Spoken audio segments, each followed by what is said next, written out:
You've heard that famous phrase, let them eat cake. It's often attributed to Marie Antoinette, the last queen of France before the Revolution. However, did you know that historians all agree that she never said it? The phrase first appears in Jean Jacques Rousseau's Confessions, which was written around 1765.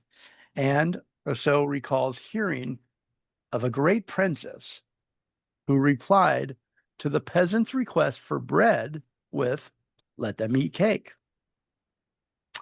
But at that time, Marie Antoinette was only 9 and she was living in Austria.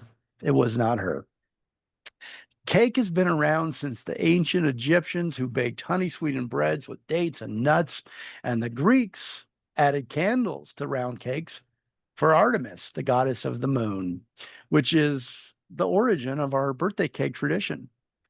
And in Victorian times, pure white wedding cakes were a status symbol, as the refined sugar that was used to make them was extremely expensive and hard to get. The first packaged cake mix was created in the 1930s by P. Duff and Sons, a Pittsburgh molasses company. Their mixes helped bakers during the Great Depression and World War II when ingredients were rationed. And of course, Betty Crocker, who makes all my birthday cakes, popularized the idea in the 1950s with just add eggs and water. Astronauts ate compressed cake cubes on Apollo 11. Did you know that? Cake world records include a wedding cake that weighs over 15,000 pounds and a cake tower standing 33 feet tall, which when I was 2 was about as tall as that wedding cake I took on was, or at least it appeared to be. So from sacred offerings to space food to edible art, cake has always been more than just a dessert. It's history that we can eat. My special guest today is Lincoln Alexander, founder and award-winning bespoke cake designer of Flower House Cakes, Base, and Metro Detroit. He is recognized for his unique design style and luxurious decadent confections. His cakes are recognized in ELLE magazine, People, Essence, and the Knot Weddings. Lincoln has also won high-profile competitions at Foodtastic, Cake Toppers, Super Mega Cakes, and he's earned honors like the Knots 2024 Ones to Watch. His extraordinary cake artistry has been featured on television programs like The Tonight Show, starring Jimmy Fallon, The Tamron Hall Show, and the Food Network. He was also a winner on the Disney Plus food art competition show, Foodtastic.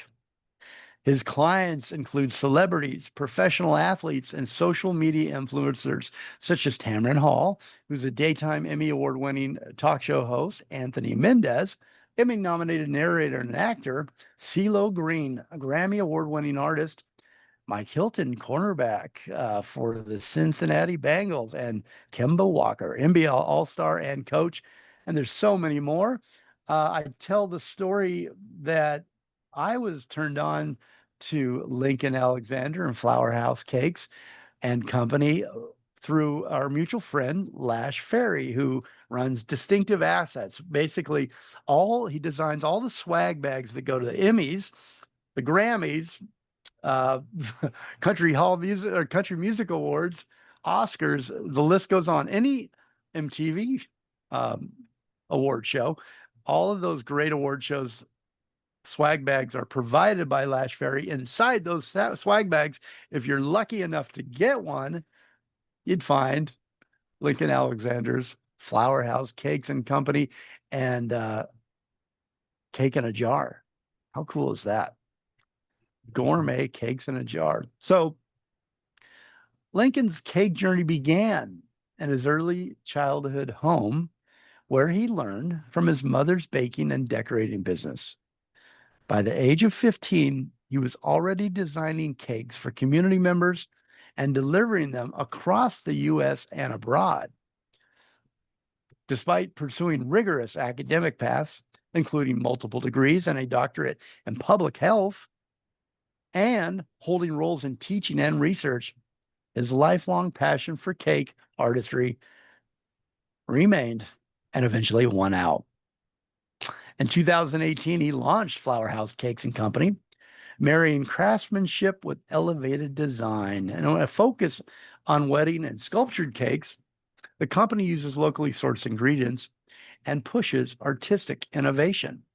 Lincoln Alexander strives to tell stories through flavor, form, and visual impact. Welcome, Lincoln. Welcome to the show. Thank you so much for having me. I'm excited and I'm so honored to be here and to talk to you. Well, the honor's mine. And the only thing that would make this interview better is if I had one of your gourmet cakes in a jar in front of me right now. Right, we're gonna have to do that. We're gonna have to get you some for Yeah, sure. well, I mean, I've got the most important question I'm going to start with first. Do you have a cake Yeah. related nickname?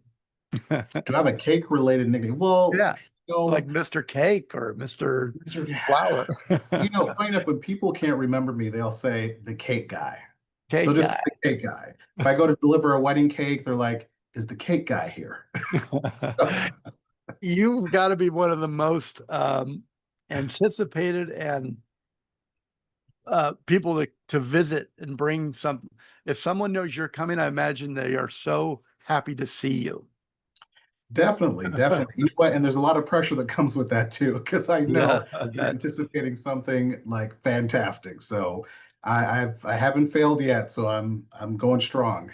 that's what you deliver. That's what you deliver. That's your whole thing. Your Yeah, mother's baking business seems like it was foundational in your story of development yeah, in the business and the artistry. What's yeah, the earliest memory of a cake decor, and how did that shape how you view cake design now? yeah. It's generational. I'm glad you brought that up because my grandmother was a baker, and then my mom took over that business. And then after my mom decided to, retire from baking with the business, I kind of took it over. But I always remember fond memories of my grandmother baking, my mom baking and decorating. And I think it was maybe my uncle's wedding cake that my mom made. I got to sit there and watch the whole process. And this was like a huge wedding. And I had never seen her make a cake this large. It was like multiple tiers and it had staircases coming down with a fountain. And I said, this is the coolest thing Yeah. ever. And it's like using cake. So that's when I think it really turned me on to like really want to do this. Because I had, again, I've always watched them, but I think that was probably one of those cake projects that really got me excited about doing this. It encompasses, well, there's a lot of science to it, right? I mean, bakers Oh in yeah. the hospitality and the food business, I know, are a very niche and specialty type of cook. It's Hmm. not there's not hundreds and hundreds of thousands of them at your fingertips. It's really to find a Right. good baker and to find someone that knows that craft well is very hard. It's a hard skill to learn, but Oh yeah. right, there's measurements and Oh my God. science involved, and from Yes. temperatures to all these different things that you steps that you have to take to create that final finished product. But I can see as a kid that would be a lot of fun. I'm surprised more kids aren't into baking where Yeah. you're there with your mom or your grandmother or someone, and you're watching this whole process. I can just imagine that. And it also was probably uh, really great memories and smells. Uh, Oh yeah. I'm Oh almost my back there God. with you in your kitchen. Oh yeah. I mean, as a kid, that's all I ever smelled was just home baked goods. That's that's all I ever smelled in our home. And it's funny because I love that you brought up like, you know, the whole piece with kids and being inspired by this. I used to teach a kids baking camp called The Science of Baking, and it was just pretty much that. It was like teaching them that there's so much science that goes into baking. There's so much engineering that goes into like some of the sculpted Yeah. cakes and things that I make. And I think that's, the more that we talk about what goes into these like really cool cakes, the more I think the youth, like these kids, start understanding that there is so much education that's required to be, a phenomenal cake artist. And it's not just throwing some materials together from a Betty Crocker mix and throwing it in the oven. You got to understand how baking soda impacts, the batter or baking powder and things like that. And how many kids stick with you that whole way through? So, with short attention spans, do they? I imagine it's super interesting. I know Yeah, it's super interesting. I've seen bakers do their work, and a cake. Someone yeah. like you that designs cakes in the way that you do is very, very rare. I have not had the chance to watch Oh, too thank many you. people like you, but do you keep them with you through the whole process, or I do. You know what? They get to a certain point. So, you wow them with all the science of, the baking, and they get to see things like form and things are rising, but they really love the end result. It's like getting to if I can get them to the end, so you learn the science in the beginning, and then we kind of get them to the end where they get to decorate and do their own thing. They love that stuff. Just the free form. artists? Yeah, the art piece to it, I think, is probably the most fun. And of course, eating it is that's icing on the cake right there is Yeah, chowing down. pun intended. Right. So you were 15. I mean, were Yeah. you with your mom in the kitchen quite a bit? Did you guys spend a lot of time together? It sounds like you really Yeah. latched on to this. And then at We sh- 15, you were yeah, designing your own cakes, right? yeah, we sure did. Like, so I'm the last of five kids, and I was like the most rambunctious one, and out of the five, there was a big gap between me and my other siblings. So I was like one of those, weren't really so much planned, but he came along. So what do we do with him? So my mom just kind of threw me in the kitchen. She's like, "Hey, mix this. Hey, do this. Like, help me out with this." And I was excited about it because I got to help out. I got to see a process from beginning to end. And she really allowed me to just tinker. Like my mom just let me explore everything with cakes. Like even if I added one too many eggs in it, she would still let me do it. And I get to see what would happen if you do that. Mm. So I really have to attribute a lot of my passion for this, just with my mom just allowing me to just be an adventurous kid and just to explore this world of baking. Make mistakes, but make them Yeah, in the kitchen. make them in the kitchen. Make them in the Yeah. kitchen with her. Uh, Aside from that part of it, of the experience, how great now when you look back at those moments, those times, those lessons, how great was it that you had that time with your mom one on one? Oh gosh. I mean, those are probably like the best memories that I have. My mom is a very colorful person. She would, play music in the kitchen. We'd be like singing and dancing and things like that. And um, gosh, and now, as an older adult, and I have my own kids now, and none of them want to bake. Let's just make that clear now. I tried so hard. None of them want to bake. But at some point, I think they might come around. I don't know. We'll see. But I just bet they come around. they think it's the coolest thing I do. They just don't have much interest in the work that goes into it now. But we'll see. But no, but I really really appreciate that time that I had with my mom. And to be honest, my mom is still around, thank goodness, and she's so just enamored with what I create. It's almost like when I create something, I'm still creating stuff for my mom. It's like, oh, what Yeah, would my mom think if I do this? she You know, must be so proud. she is so hard. She's my biggest cheerleader. It's almost embarrassing. It's mom is She's still out there with the pom poms, like, yeah, let's go. she's the first one to like all your Facebook posts and Oh your my gosh. Instagram.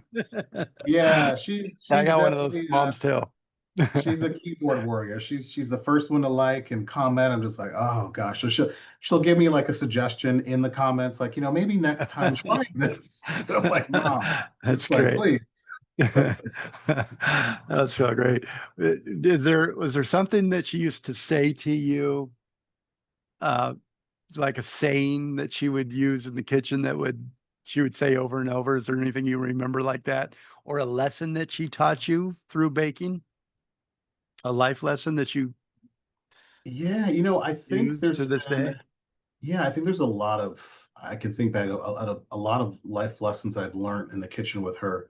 But she always said to me, be individually you. And I'm paraphrasing here what she said, but it was really much, I think the message was just create. Don't worry about what other people think about your creations. Just create. And I've kept that with me with all that I do. So when I create cakes, they're usually one of a kind. I don't typically recreate something I've made once. And I keep that in mind when she's like, just keep creating, but just free flow, take inspiration from the things around you. And don't feel like the pressure to copy or the pressure to be on trend. She's like, just be individually you. And I'm so glad that she pumped that into me. Because in some ways, I think I'm a, you know, I guess I could say I'm kind of a leader in my field because I'm not so pressured by worrying about, you know, the other creators around me. I'm just freely creating what I think, my heart is telling me to create, and to be so influential now, and to be considered one to watch and all that stuff. I think it really just, the essence of it comes back to me just creating freely, and not worrying about the noise around me that might be trying to direct me to do something that may not be authentic. And she helped give you that freedom. She sure did. She sure did, and still does. I like something you said there, that you don't often, or maybe not at all, recreate the same cake, which means that not only are your cakes at the top of the top of the field in your field, not only do they taste incredible, they're beautiful, they're works of art that are originals. Yeah, definitely. I mean, And you could say a Lincoln Alexander cake is an original every cake. yeah, and it's about storytelling too. So it's like when I speak with a couple, if I consult with a couple about a wedding cake, they may bring me some inspiration. I'm like, that's great. I love it. Let's talk through this. But in the end, what we're going to do is we're going to take that inspiration and we're going to make an original cake that speaks to your love story. Why not have a cake that speaks individually to you? Because why do you want a cake that someone else's, has had, or a design that's very specific to that other person? Let's create something that is unique and that tells your story. And that's why I love the art form of cake, because it's really about storytelling. So much goes into, the textures of a cake and the colors. It's all coming from, just living a storied life. How do you translate someone's story into edible form?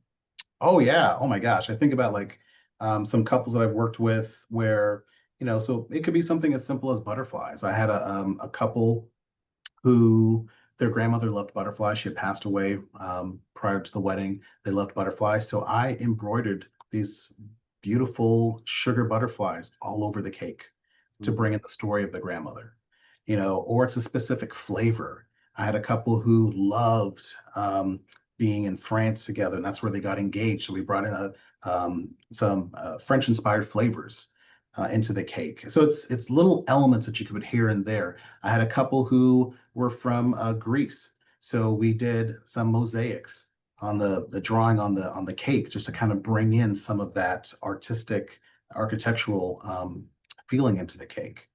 So there's so many art forms that you can take from life and turn it into sugar art. And it sounds like a big part of your method is really listening, Yes, is really yeah, listening to the story and picking def- out the details. yes. I think that's a big part of it. Is really, I think the success that I have with my art and why I feel like people connect so well with it is that I am listening to the things that are most important to them, Mhm. and I'm creating it. And oftentimes I will even take a risk and I will create something that maybe I've never done before. I've made some textures that I've never tried before, but I wanted to really capture the essence of that person's story. So I tried a new technique. And Give me an example. so I'm thinking about, like, for example, I had to do this seashell texture on a cake. I had a wedding cake. This couple, I think they were from Ocean City, Maryland. They loved the beach, wanted seashells. And they wanted that kind of like lustery looking, um, I'm blanking on the name of it, but kind of like that kind of like a pearlescence Yeah. type um, texture on it. So I had Smooth. to Yeah. hand paint that. Yeah, I had to hand paint that and get that right color. And I'm airbrushing to try to get this like glossy looking pearl look. And so I had never done that before, but I was successful in recreating this feel that they loved about the ocean and the beach. Um, and it's an original.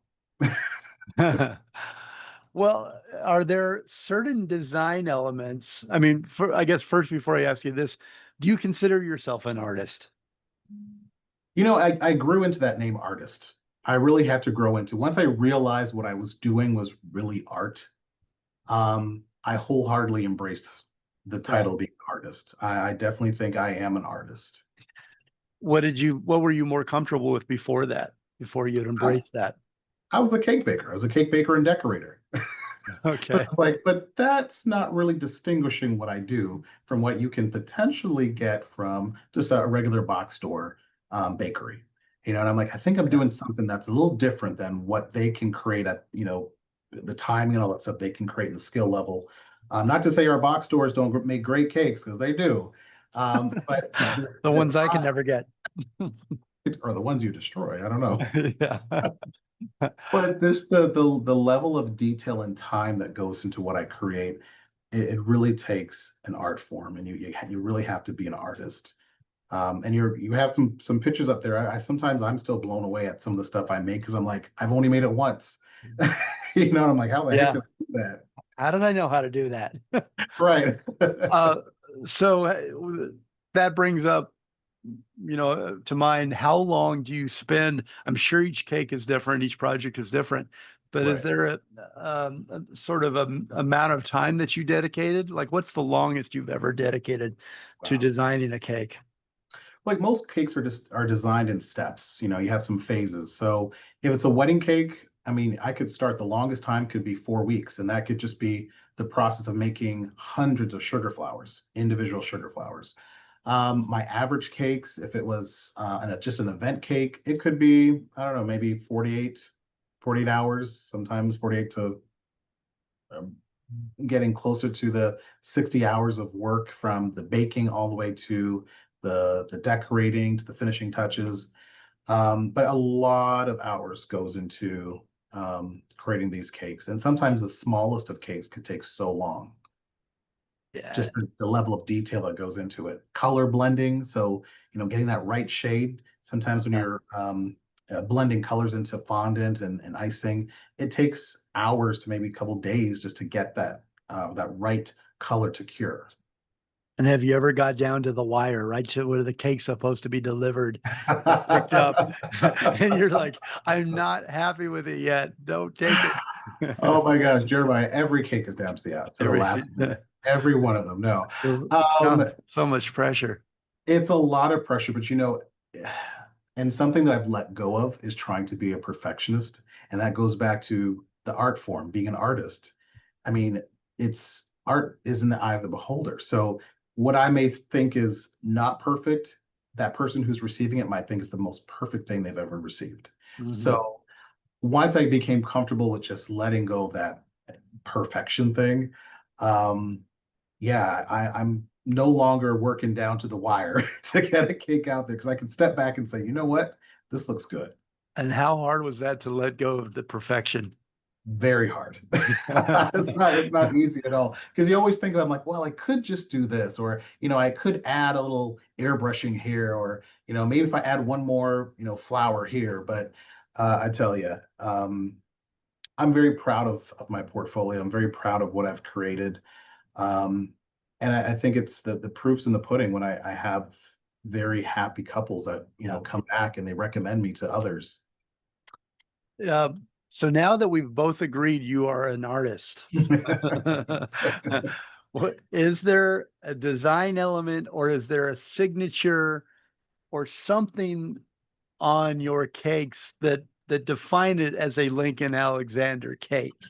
It's funny you say that because I host a luxury master class. I had my inaugural class this past summer, and I have one coming up again this fall. And my students always say to me, we'll see a cake on Pinterest and we just know it's your cake. And I'm like, how? I'm like, what is it about this, about my design? They're like, I don't know. We know it's You yours. know, it's you. And when I sit back and think about it, um, my style is somewhat minimalistic and it's very clean.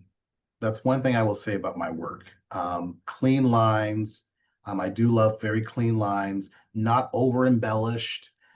Sometimes I get those requests for those really kind of gaudy looking cakes, but for the most part, how I approach my cakes is I will design, I will create, I will stop and step back. And when I feel like I can add more, I know I'm done. Hmm. And that's really the science of what I do. I just Hmm. step back. It's almost like the whole thing about your clothing, like, Yeah. put whatever it is and take something off. It's the same thing with my designing. I get to a point where I feel like I could add something more and I stop. And that's when you get a signature Lincoln Alexander design. Hmm. Good. I'm going to look for that.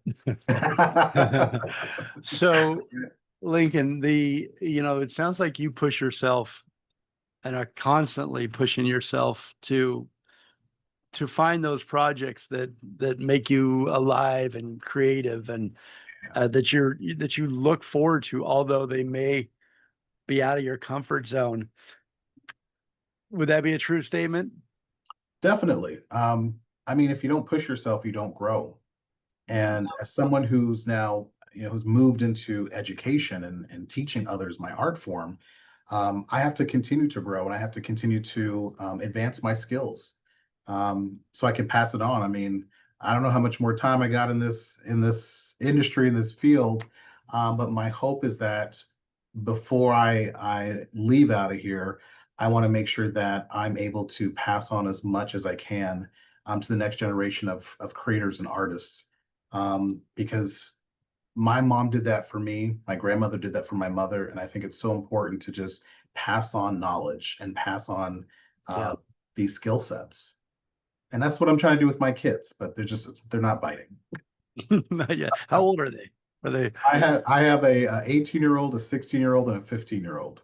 So okay? it might explain You itself. I got to don't know. work on the 15-year-old. The other two might be gone. You're right. Uh, Exactly.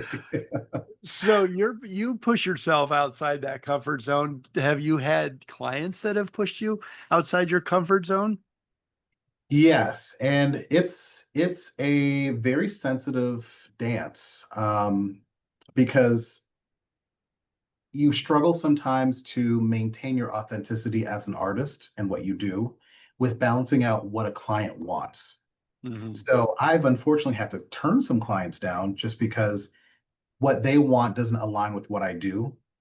And I've become okay with doing that because I always say there's somebody out there for you, and it may not be me. And the one thing I wouldn't want to do is create something that I don't love because what I do is passion work. So if I don't feel passionate about the project, then I have to pass it on to somebody else to do.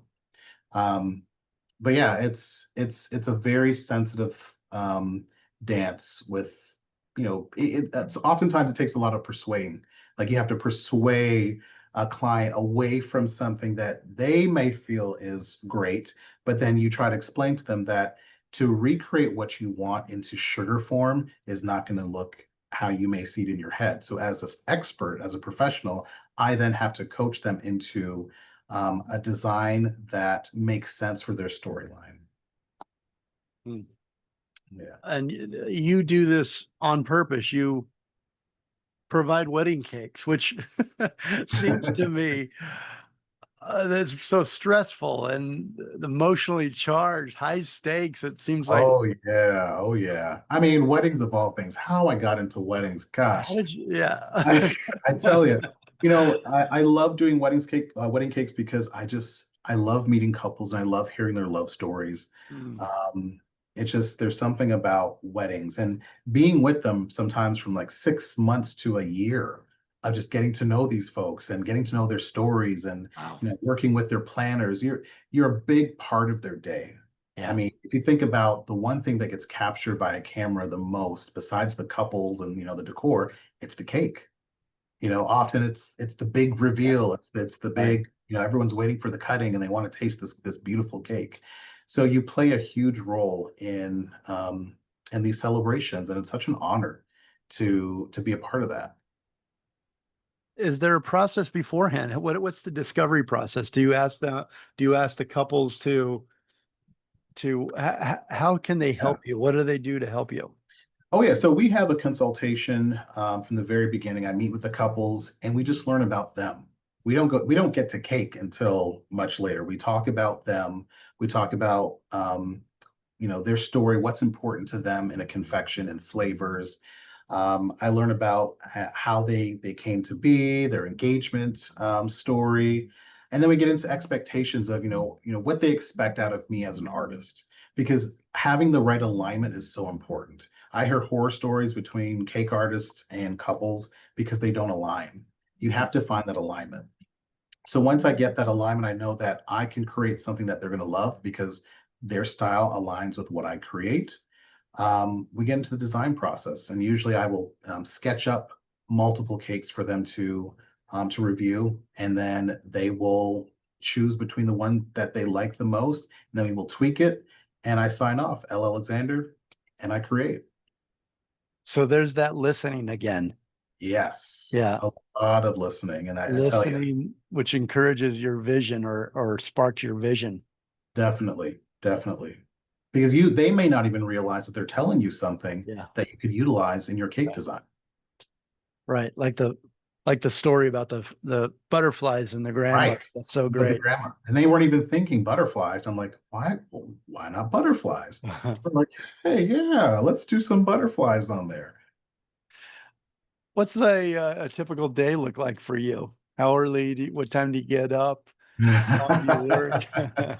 Is there a typical day? Is Oh, God. there? Yeah, it's a good You question. know, I'm an early riser. I think most bakers, cake artists will say we don't sleep. I What mean, is an early riser to you? an early riser, if I'm in bed by still at 7 a.m., then I've slept in. So I'm up 7 a.m.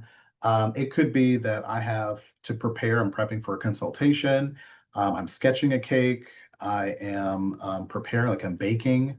I usually bake at night though, but there's so much prep work that goes into the stuff that I do. And often it takes days to weeks on some of these things. So I could be waking up and getting started on florals. And the process of making one flower could be, 2 days between making it, letting it dry, cure, wiring it, putting it together, and then painting, all that stuff, multiple days on some of these things. So to say there's a typical day, it all depends on the project. But for the most part, I'm actively creating. When I'm not creating, I'm doing other stuff. Like I'm doing this podcast with you, or I'm competing on a show, or I'm interviewing on a show or something. So there's those other aspects as well that keep me busy. What inspired you to launch Flower House Cakes and Company? It's 2018, right? Right. What was So the idea? the idea was I had a critical conversation with my mom, and she was like, you've been doing this for so long, and I think if you take this to a global market, it's going to explode. And I'm like, no, I don't think so. She's like, trust me. She's like, I see something in you that I don't see in others. And she's like, take a chance. So I did 2018. I registered my business, and she was correct. That same year, I just blew up. My name was out there. I was doing like a little marketing of the business, and people started catching on. I started posting some of the cakes that I did in the past, and people thought it was great. And it just took off. It took off in Metro Detroit, and before I knew it, people were calling me from other states, and then it was international. And it was like, "Hey, I'm getting married in Mexico. Can you come down and do a cake here?" And it just from there, as I said, it just exploded beyond imaginable. Is there anything you wish you knew when you first started Flower House Cakes and Company? That I would no longer sleep the way I used to sleep, which was good. Let me think. Something that I think the amount of work that goes into this outside of just baking and creating. The business side of it is it takes a lot. I tell you, business ownership in general, and I'm sure you can attest to this, it's no easy game. It's there's a lot that goes into it. And to do what I've been doing with television, and just touring the country, doing a master class and all that, um, it takes a lot. It takes a lot of resilience, and passion to Mhm. continue to not only create in the kitchen where you love to do your art, but also taking that outside of the kitchen and sharing that with the world. So just knowing that you have to be an out. I'll say this: most artists are, um, they're introverts. It's Mhm. you're like this with your art. It's so personal to you. People always say like, I'm sensitive about my art. It's it's such a intimate, passionate thing. And then in order to share it, you have to become an extrovert. And you have to explain to people what your art is. And you have to be able to articulate what this is to them so they understand. So, if I have to tell myself another thing, it's that, you'd have to be an outward facing person. You'd have to, be able to have the confidence to share this passion of yours with others, and take criticism as well. I mean, as I said, art is in the eye of the beholder. So people may not always connect with your art, and understanding that that's okay if, you don't get the greatest of comments sometimes on the things that you create. And if you're an introvert, Lincoln, and you're an artist, what have you learned by putting yourself out there in the way that you have by building this really great business that's been well received, um, and a lot of prestige has come with that, from the television to the magazines to who to watch. You're who to watch. Right. What have you learned by pushing yourself out of your comfort, Mhm. out of where you're comfortable operating? What's Mhm. the greatest thing you've learned about yourself through this process? Well, I learned that I'm not an introvert. Um, I thought I was, but I'm really not an introvert. The art is that way, but really, um, my successes over these last few years since I incorporated in 2018, um, required me to be very introvert or extroverted. It required me to take risks. Mhm. So I've learned a lot about myself in the fact that I've been so resilient, and willing to take risks and willing to, get on a television show. Like I remember when I did the Foodtastic Disney Plus show, I was so nervous and I'm like, what am I doing here? And I was talking to one of the producers and they're like, the fact that you got on the plane, you flew to LA to film this thing is half the battle. You are here. She's like, celebrate the fact that you took a risk and you came out. She's like, we picked you out of thousands of bakers and cake artists, and we brought you here. So she said, just, make the best of this situation and realize that you are so many steps ahead because you put yourself out there and you took a risk. And she was so right. Yeah. Uh, that show led to another show, which led to the next show, and so forth. So really, the life lessons and something I could share with others is just take risks. Just don't worry about the failure. And I didn't go on the show looking to win. I'm fortunate that I did. But just in order to be seen, in order to, if that's what you want, in order to be successful at what you do, you have to advocate for yourself and you have to just put yourself out there. And I'm so glad that I did. Good advice. We're almost out of time, but you had mentioned a few moments ago that you weren't sure how much longer you would be doing that. I I need to caught circle that. back to I caught that. that. Where do you see Flower House Cakes and Company the next 5 or 10 years, and where do you see yourself? I always say that, because I don't know. I could do this for the rest of my life, truly. But as I said, I really want to continue to encourage a new generation of artists, to continue this. I'm moving more into the teaching space now. I'm doing, curated events for celebrities and things like that. So I'm more selective now of the projects I take on. But I'm really focusing on the education piece of this, because I know how much I benefited from this. And there are so many great artists, younger artists out there who I think with just some encouragement, and some skill development, I mean, they could be the next me. I mean, I think about the people who influenced me growing up, like Buddy Valastro and Duff Goldman. Like these two guys were the only ones on TV at the time doing what that they were best at with cake design and cake art. Um, but we really haven't seen another of those two since their time. I mean, both of them have moved into other spaces. I shouldn't say other spaces, but they've moved into other aspects of the industry with education and TV shows and such. And I kind of want to move into that same space as well with television and doing more educational things. But I What don't would you? don't get me wrong, I'm not going anywhere anytime soon. Good, good, because I still got to get my cake in Right. a jar, my gourmet cake. So Right. don't go anywhere yet.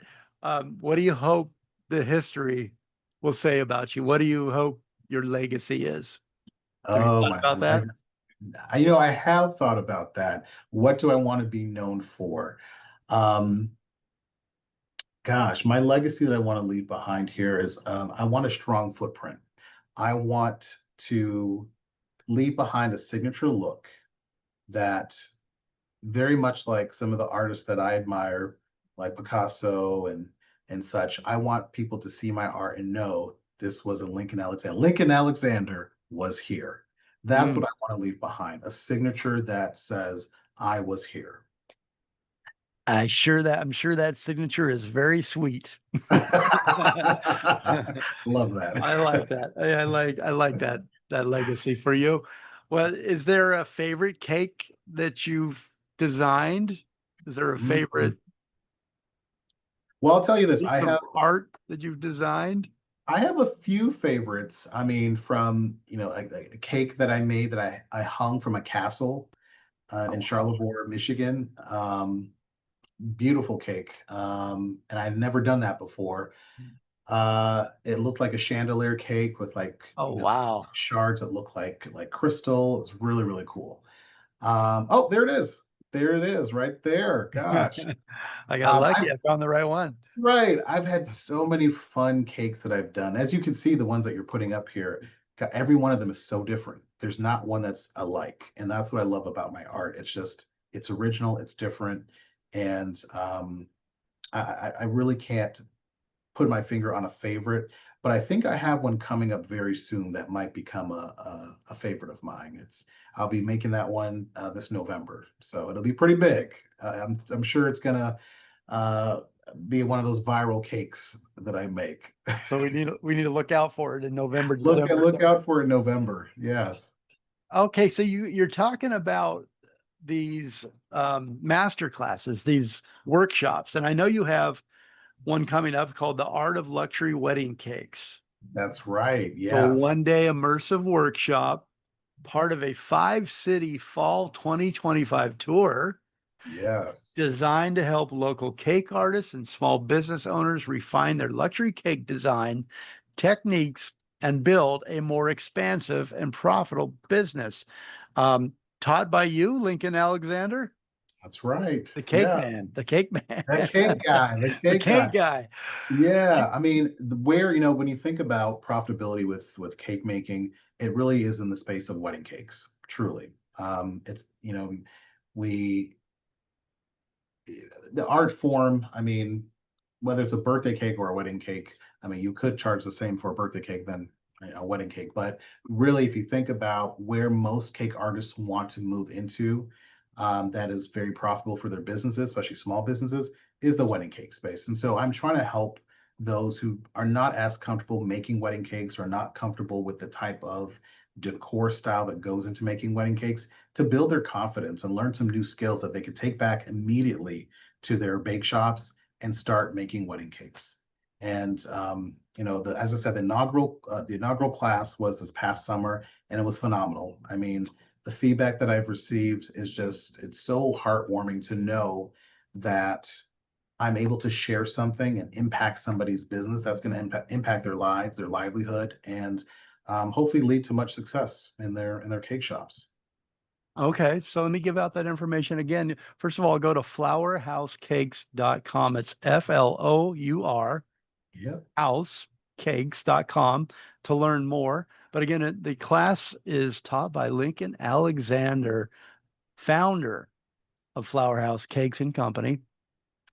The class is called The Art of Luxury Wedding Cakes. It's a 1 day immersive workshop, part of a 5 city fall 2025 tour designed to help local cake artists and small business owners refine their luxury cake design techniques and build a more expansive, profitable business. There's no one better to learn from than Lincoln Alexander. You go to flourhousecakes.com, flour, FLOUR, to learn more and to sign up. What cities are you coming to, Lincoln? Oh gosh, we're starting here in Detroit, then we're heading to DC, Washington DC. After that, we're going to Atlanta, Orlando, and then we're heading to Toronto, Canada, our first international master class. And then also for those that can't leave their homes or are not comfortable, traveling to one of these locations, I have an online version as well. So if they want to tune in with me live, we're going to do a condensed version of that, which is a little bit shorter. But I That'd encourage be everyone fun. to join me. Yeah, I think it'll be really fun. Do we Um, have to show you our cake on our end? and not a requirement. I'd love to see it, but not a requirement. I don't know if you'd love to see mine, but it'll taste good. I promise you that. But follow your Oh, that's directions. good. Oh, Lincoln, such a pleasure. So much fun to talk to you same today. here. Same Thank here. you. Yeah, thank you so much for stepping out of the kitchen for a minute and away from your beautiful designs to Thank spend a little time with us. Lincoln Alexander, again, flourhousecakes.com to learn more about Lincoln and his business and how you could get cake delivered to you in a jar and so much more, right, Lincoln? exactly. Thank All you right, so my much, friend, if you Jeremiah. get to Santa Barbara, you got to stop by here. Oh, 100% with some cake. Yeah, with some cake, I'll make the coffee. Right. Thank All you, my right. friend. Thank you. Communicate, but listen more and eat more cake and evolve. Everybody have a great week.